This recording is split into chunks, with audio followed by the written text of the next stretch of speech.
ஒரு சிறிய நகரத்தில் பரமசிவம் என்றொரு தையல்காரன் இருந்தான். அவன் ஆற்றங்கரைக்கு செல்லும் வழியில் ஒரு சிறிய கடை வைத்திருந்தான். அதே நகரில் உள்ள கோவிலுக்கு சொந்தமான ஒரு பெரிய யானை இருந்தது. அந்த யானை தினமும் ஆற்றில் நீராடுவதற்காக அந்த கடையை கடந்து செல்லும்.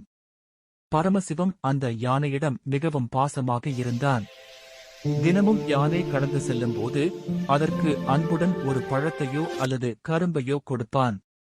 யானையும் நின்று வாஞ்சையுடன் தும்பிக்கையை நீட்டி வாங்கிக் கொண்டு செல்லும்.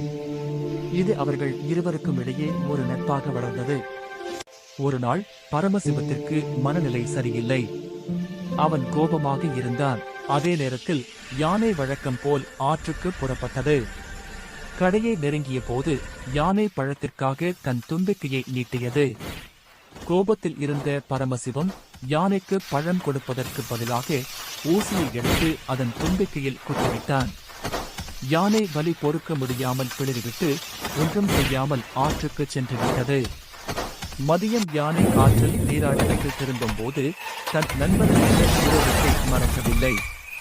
அது ஆற்றில் உள்ள சேற்று நீரை தன் தும்பிக்கை நிறைய நிரப்பிக் கொண்டு வந்தது.